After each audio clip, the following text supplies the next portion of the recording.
Sweet potatoes have bushed out quite a bit. Catherine has cut off slips 2 or 3 other times already.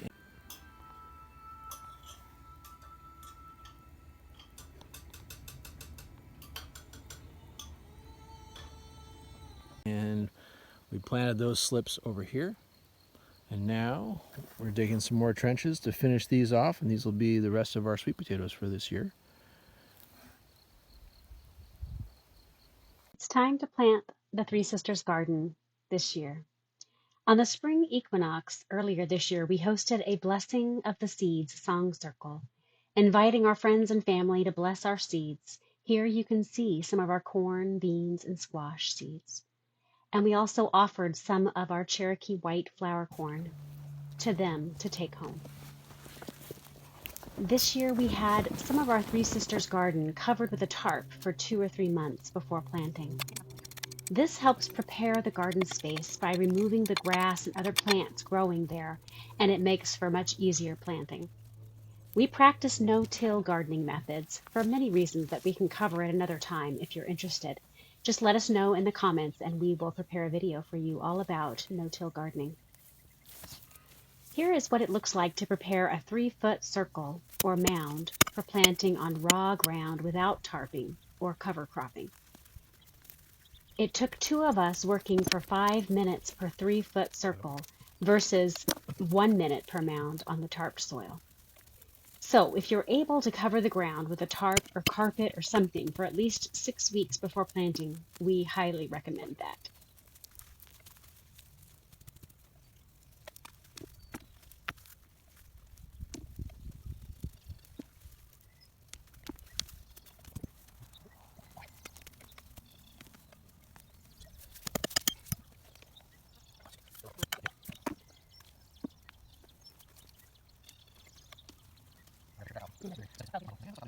Please enjoy this quick time lapse of planting the Three Sisters this year.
kind of halfway food forest today. It's between the round food forest there and our big fenced-in food forest there. This is kind of our driveway area, and there were some locust trees that were here that we've left, and they've grown up nice and tall, and so we planted a couple of heartnut trees in between them. This is a heartnut, and this is a heartnut. You can tell they were planted at the same time as that heartnut, and they are obviously way smaller. So being in a food forest will definitely help them. So our goal is to continue to plant this out next. So we have some elderberry cuttings that we started this spring underneath and behind these as a little cover so that they can get started. They're obviously doing very well.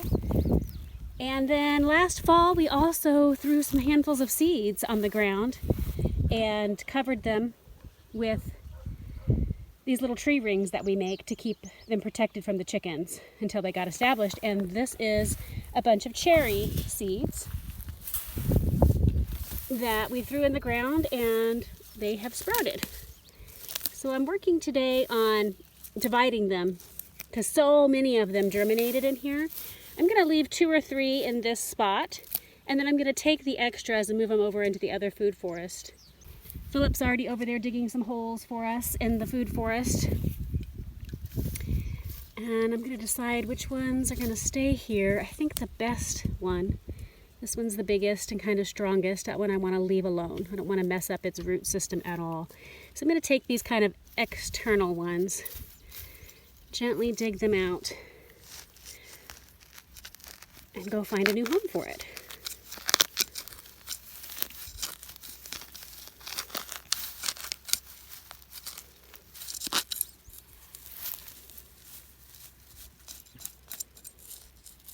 So as you can see, we threw them onto the ground, kind of just messed up the soil, threw the cherry seeds down, and then threw some grass clippings over the top of them. That's all we did. And these were cherries that we were eating from the store. So we don't know what we're going to get exactly, but cherries aren't as bad as apples, but we don't even mind. We throw apple seeds on the ground too. We throw pear seeds on the ground. So we've got our little dug cherry tree. Let's take her to her new home. As I was saying, we don't really mind if we're going to get all kinds of different varieties, because we are going for diversity here, and we're going for hardiness and what loves to grow in this area. So if we get, a variety of different, even crab apples or sour apples, we'll make cider out of it. Or we'll feed it to the pigs, or the goats, or the wildlife. There's space here for all of it, all the diversity. And we can't wait to see what we get. Have you got some holes for us? I do. Past the apple tree is the first one. Okay.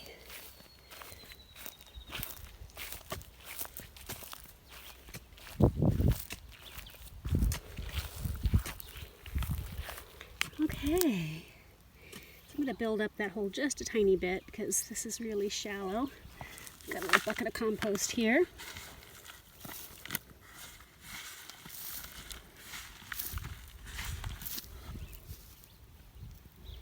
Make a bed for that little cherry tree and backfill with the native soil.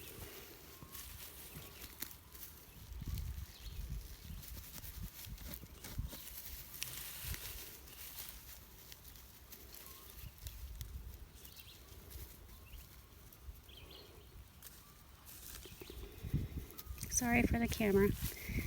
Didn't take time to go get a tripod. A little bit more compost on top.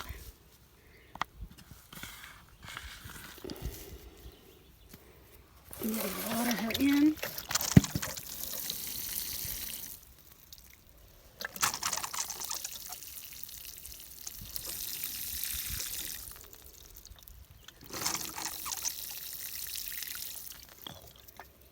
I'm going to find some grass clippings to mulch her with. Good luck, little cherry tree. Grow strong, and may we enjoy your fruits for a long time to come. That was the second tree ring that I was working with today. Here's a couple of others that I planted in there. There's 3 in this one. So when their roots were kind of in together, I did not tease them apart too much. I tried to leave them in their little clump. So I would plant a clump of them at a time, which is just fine. Nature will select for us which one wants to stay. And we'll have a whole row, a whole ring really of cherry trees. We're going to do that side and this side.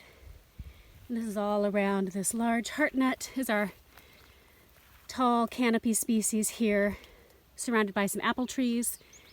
We've got hazelnut in the understory, a river locust, garlic is ringing the outside rim there, and some mint, and some comfrey, of course, around everything, and some horseradish. Lots, a little bit of everything in here.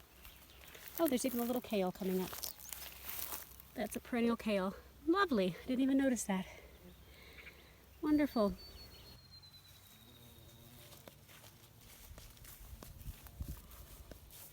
All right, so just inside our gate here, and now along this fence and this little food forest that we've started, we're going to put an archway, a little tunnel for beans.